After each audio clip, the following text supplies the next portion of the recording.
The Signal Oil Program, The Whistler.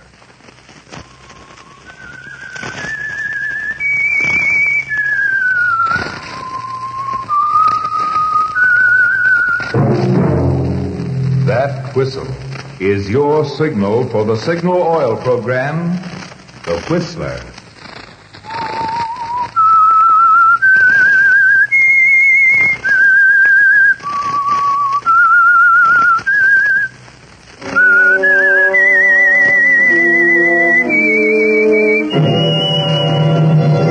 I am the Whistler, and I know many things, for I walk by night.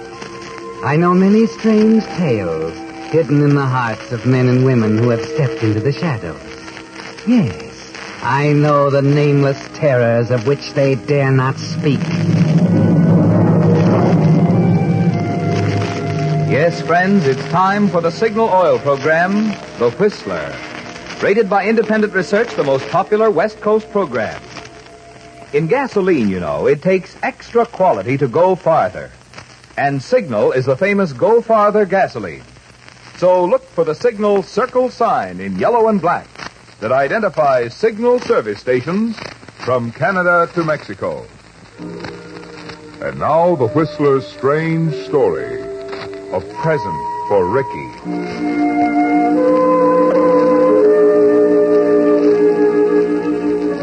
The spotlight subtly changed from white to a delicate blue, and the small nightclub orchestra slid into three-quarter time as the dance team began their waltz.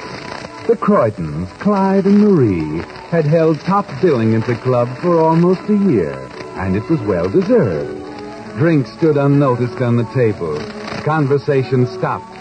Everyone now was watching the Croydons, or rather, Marie Croydon.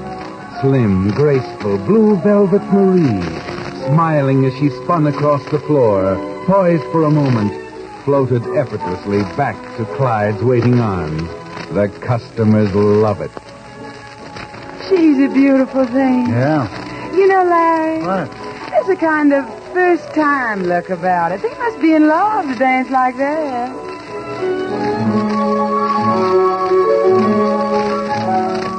Yes, there was a first-time look about it.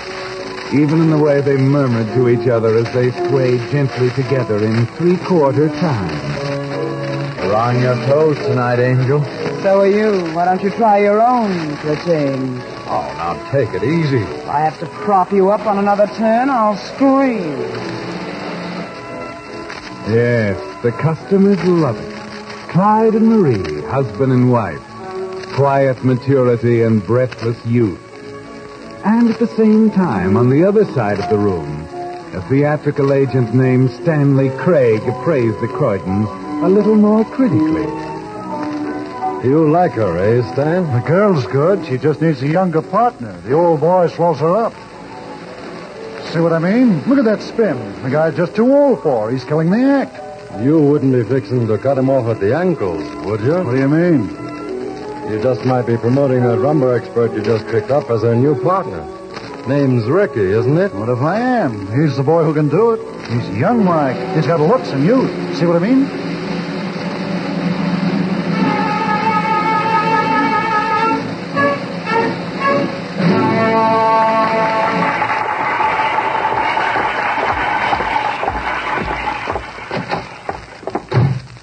All right, Marie. Let's get it over with. Get what over with? Your nightly speech, that crack you made out on the floor. Oh, then. Yes, that. Like my hair this way, Clyde? I'm waiting, Marie. Well, forget it. I don't want to go through it all again now. Look, I think it's time we had it out. Listen, Clyde, why try to kid yourself? You know it can't go on like this. Oh, I don't know. We just got a pretty good hand. You mean I got a good hand? You may as well admit it. I don't think that's quite fair. Well, it's true. I'm getting tired of propping you up, covering up your fumbles, finding my heart in my mouth every time we go into a spin. Now, wait a minute, Marie. You wait a minute. Maybe you're right. Maybe we'd better have it out right now. All right. What are you complaining about? When I picked you up, you were nothing. Jitterbug champion of West Washington Heights. Why, in 5 years... Give me that loyalty pitch. I've heard it before. If you really want to talk about loyalty, let's talk about your first wife. You forgot about her in a hurry, didn't you? Sure, she was too old, slowing up the act. Didn't matter to you then, did it? No. Sorry, baby. I gotta get rid of you. I know it's tough, but it's show business. Off you go to Reno. What makes you think I'm getting old? You're 40, and that's too old for me. And incidentally, that's not just my opinion. They're talking about it in the trade. Yes, who's talking about it? People who ought to know. Telling each other I'd be on top if I had a partner whose bones didn't creak. Got someone in mind? I might have. Well, forget it. If you're thinking of teaming up with a new partner, you can save yourself a lot of trouble by getting it out of your head right now. You never were very good at a bluff, Clyde. I'm not bluffing. As long as you dance professionally, my dear, you'll dance with me. Will I? I have no intention of letting you go, either as a partner or as a wife. Well, you're smart. Without me, you wouldn't rate bottom billing at a third-rate burlesque in Jersey City. No, that has nothing to do with it. All right, give me a better reason. Over there on the table. The roses? The roses. And the card. The same roses, the same card, night after night. Ricky. Who is Ricky, Marie? One of the customers. He likes my dancing. And is that all? So far. I think you're in love with him. That's what's behind all this stuff about my dancing, isn't it? You love this guy. My dancing's just as good an excuse as any. Now, who is he, Marie? Ricky. The name is Ricky. What's his last name? None of your business at the moment. I think it is. He's a dancer, isn't he? Yeah, Inspector, yeah. He's a dancer, and you might just as well end the third degree right there. You're planning to team up with him, aren't you? What if I am? Who is he? What's his name? I won't tell you. Why? Because I don't want to involve him in your stupid jealousy, that's why. You won't get away with it, Marie. I won't let you. My career doesn't mean anything to you, does it? Only when it affects mine. That's why you married me, isn't it? For the effect I'd have on your career. You married me for the same reason. Well, maybe I did. But the reason's gone now. I don't need you anymore, Clyde. I need Ricky. Now you know. Let's handle the whole thing reasonably, shall we? We wind up here in another week. I'll finish up with you, and then you can... Then I can find myself another partner. No, that'd take too long. I can't start all over again now. No, I guess I'll have to start at the other end with Ricky. I'll look him up tomorrow. You don't even know who he is. I have a pretty good idea who his agent is. That ought to get me somewhere. Stanley Craig, isn't it, Marie? How'd you know? Stanley Craig, theatrical agent. You shouldn't have left his card on your desk yesterday, my darling. Clyde, if you do anything to Ricky, I'll... Oh. You do love him, don't you, Marie? All right, I love it. For the last time, what's it going to mean? Ricky or me? I already told you. Nothing can change it, Clyde. This is our last week. All right, Marie. That's all I wanted to know.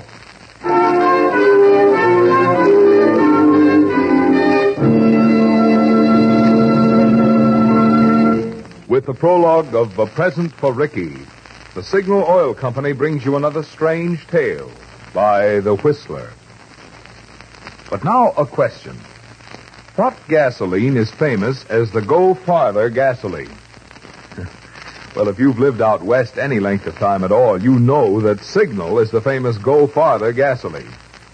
Now, naturally, we're mighty proud of that reputation.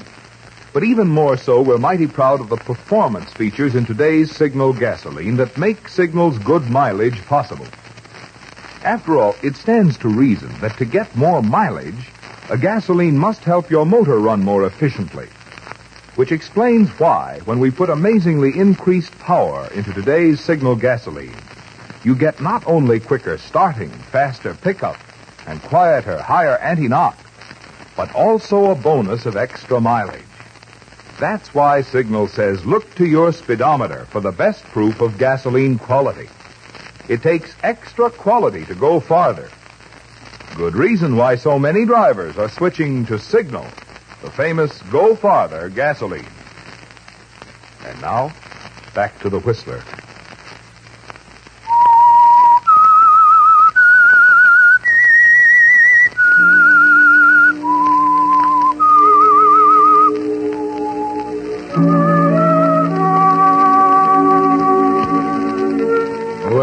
Clyde. Marie means what she says.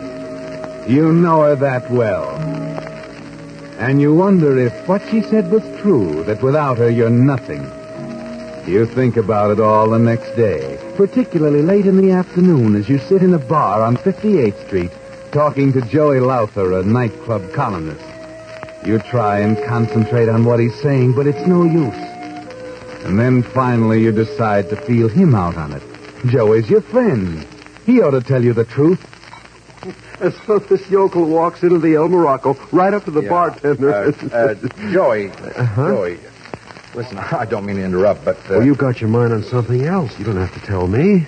It's eating you, Clyde. Well, it's about Marie. She's such a kid, you know. But she can dance. Well, that's what I'm wondering, Joey. Do you think she's right for me? What are you talking about, right for you? She's terrific. I wonder. Of course, I taught her all she ever knew. Yeah? Now the kid's getting a little bit cocky. Oh. Of course, this is strictly between you and me. Well, sure, Clyde, but I've been thinking it might do me good to work with a new partner. What do you think, huh? You want it straight? Yes, I want it straight. You're crazy. I'm your friend, Clyde. I wouldn't give you a lot of malarkey. You better get that idea out of your head right now. Oh, why? The two of you together are a great team, Clyde. But what? But you'd never make it alone, Clyde, not on the top joints. You see, the customers are paying to see Marie. I know. Yeah, I know, Joey. Yeah, well, thanks.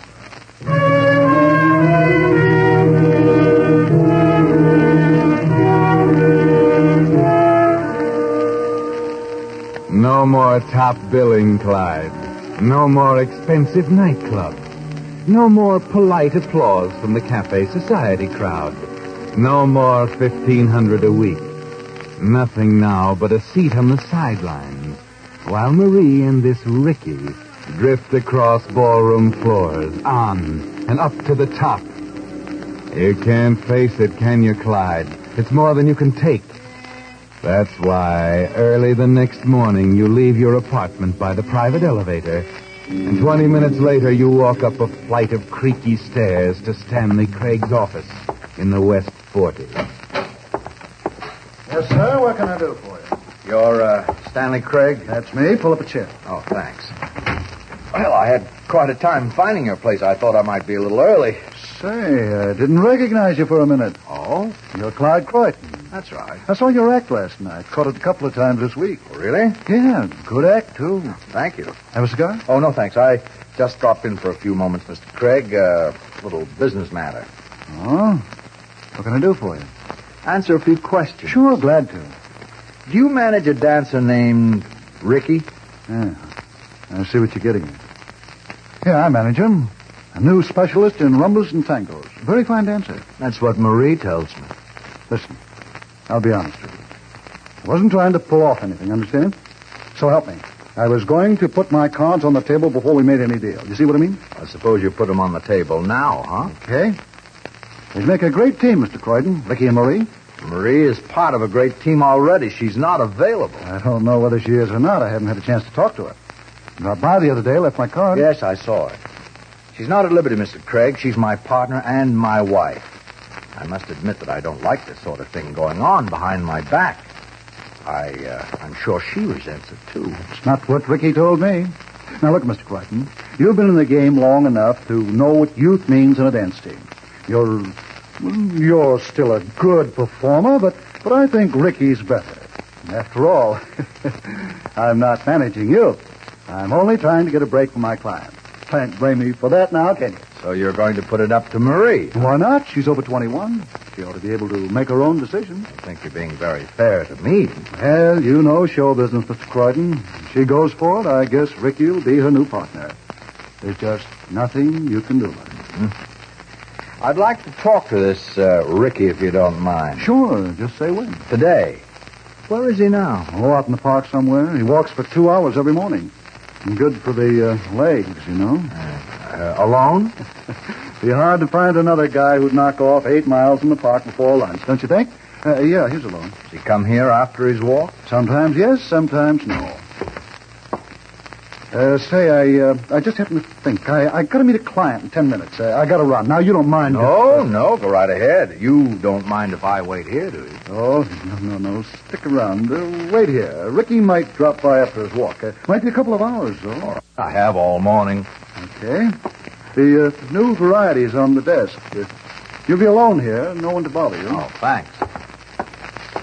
Take it easy, huh? Oh, sure. And, Mr. Croydon. Yes?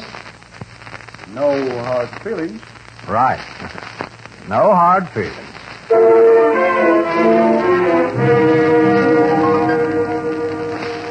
Oh, Clyde, no hard feelings at all. Just the amazing realization that not 1 minute ago, as you talked to Stanley Craig, you calmly, unemotionally, coldly decided to murder your wife, Marie.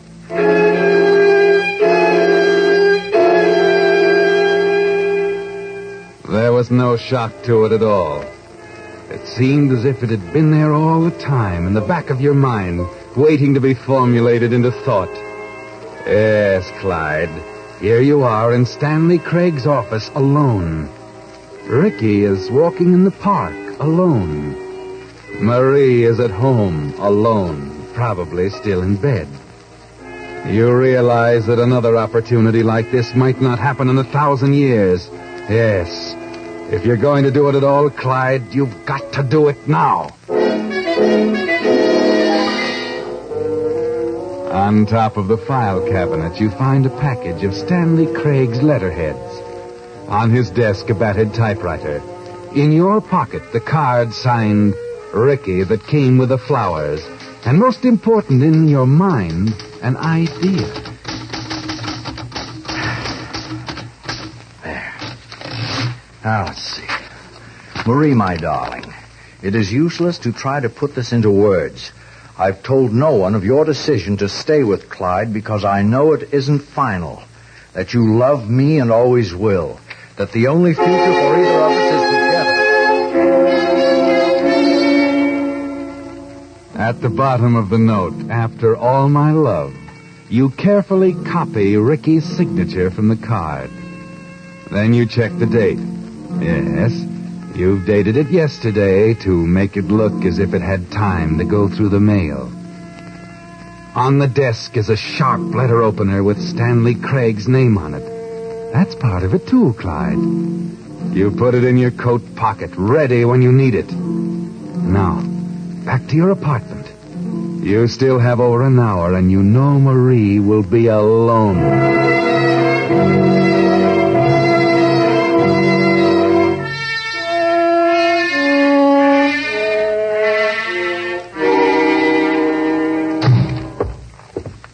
Hello, Marie. Oh, it's you. Just finished dressing? I was about to go out. Where have you been? You know where I went. Did you see him? Ricky? Who else? Oh, he wasn't there.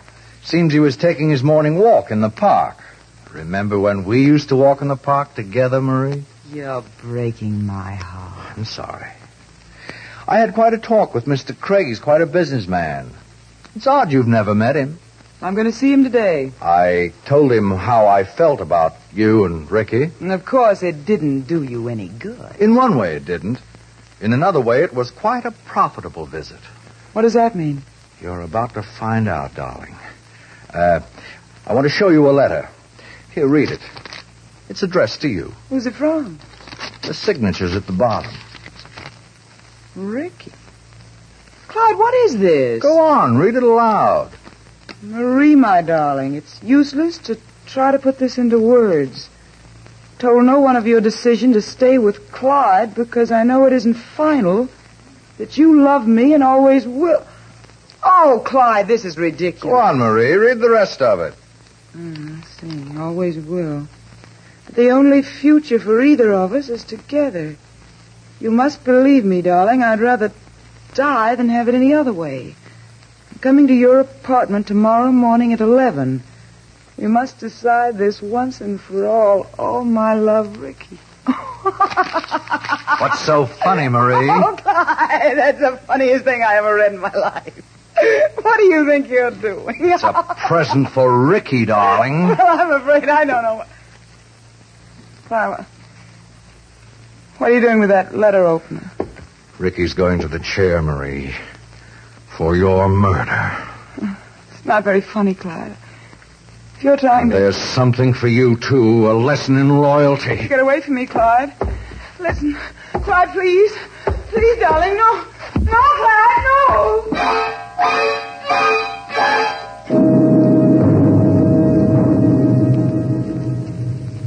Yes, Clyde.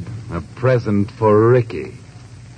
They'll never know now that Marie was about to toss you over for him. The letter will be published in all the papers, and that kind of publicity won't hurt you a bit, will it?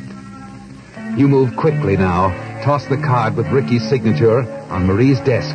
Take the crumpled note from her hand and put it in the wastebasket where the police will be sure to find it.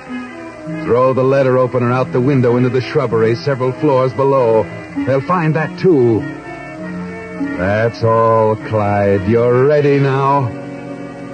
Nothing to do but leave the building by the private elevator and return to Stanley Craig's office. You're there in less than 20 minutes with a good half hour to spare. And best of all, you haven't been seen by anyone who could possibly recognize you.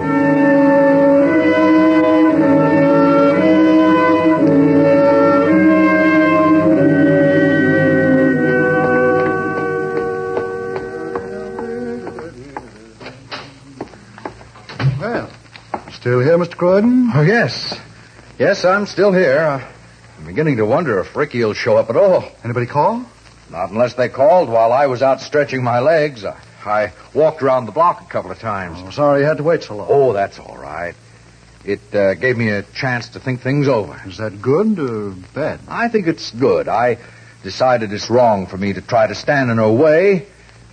If this looks like a break for her and Ricky, I think they deserve the chance. I was hoping you'd see it that way, Mr. Croydon. Thanks a lot. Well, I'd better be going. Tell Ricky about everything when he comes, will you? Sure. Going home? Yes. I think I better tell Marie.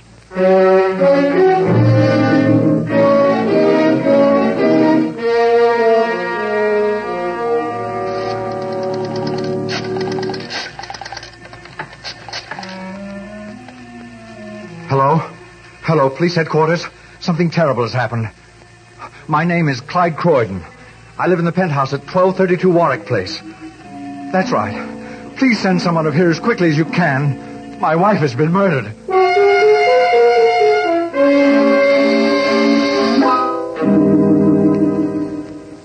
I think we can clean this up in a hurry, Mr. Croydon. I don't want to talk about it anymore, Sergeant. Oh, sure.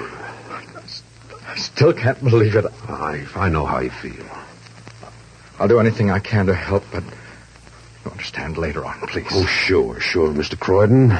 Tomorrow, maybe.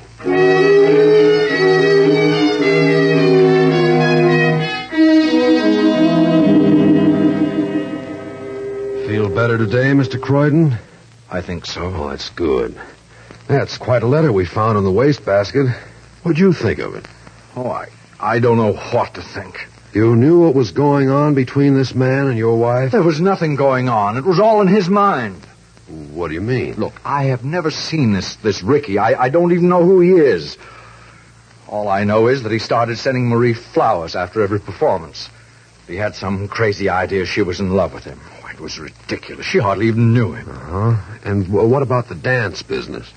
That was part of it, too. He thought she'd leave me and team up with him. Oh, don't ask me why. She laughed at him. Well, that's as good a motive as I've seen in 20 years. You know, it's a wonder he didn't leave a confession note right on the table. He left everything else. First-class motive, the letter in the wastebasket, the knife with his manager's name on the bushes outside. And yet what? With all that, after practically shouting from the housetops that he'd killed her, he carefully wipes his prints off the knife. Funny how a murderer's mind works, isn't it? Yes, it's hard to understand. Oh, by the way, Mr. Croydon, this is only a formality, of course. Where were you yesterday morning before you found your wife? In Craig's office. I was waiting for Ricky to show up. I see. Craig seemed to think she'd go for him as a new partner, and I finally decided to go down and settle it. Mm-hmm. Have any words with Craig? Oh, of course not. I just told him if it was all right with Marie, it was all right with me. But I knew, of course, how she felt about him. Where was Ricky at the time? His manager said he was walking in the park, exercising his legs. Alone? Yes, I guess so. Well, there it is again. I'll bet the guy hasn't even got himself an alibi. Have you, talked to him yet? Well, the boys are looking him up now, and if you ask me, Mr. Croydon, that guy's a dead pigeon.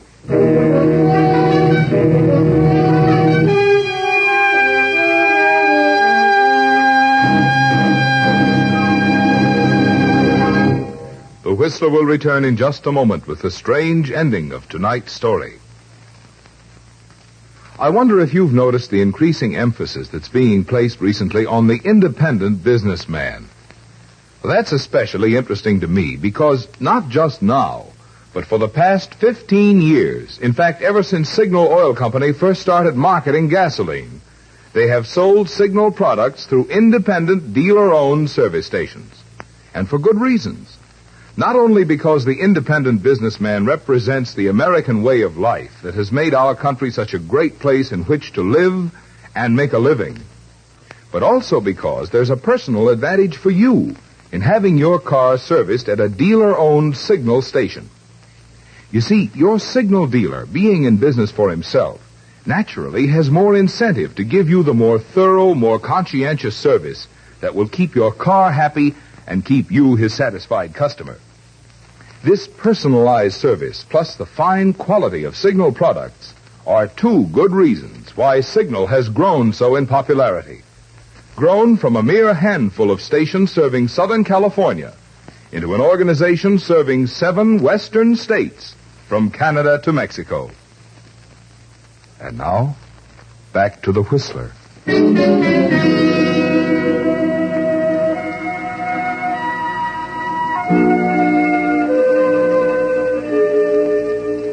Well, Clyde, all it took was a little nerve. You're over the hump now, all ready to act as number one witness for the prosecution in the case against Ricky. Tomorrow the story will break in the papers, and the notoriety, the public sympathy over your bereavement should make it easy to pick up a new partner, one who'll keep you in the top spots, in penthouse apartments with private elevators. Yes, Clyde, you can relax now. You've decided it's all over. Now, who can that be? Oh, Sergeant. I'm sorry to disturb you, Mr. Croydon. I was about to go to bed. Anything wrong? We've got Ricky. Good. Just finished questioning him. Mind if I come in? No, not at all. Check the note against Craig's typewriter. That's where it came from, all right. Looks like you've got a case. I'll be perfectly frank with you, Mr. Croydon. Until we found that letter, you were our number one suspect.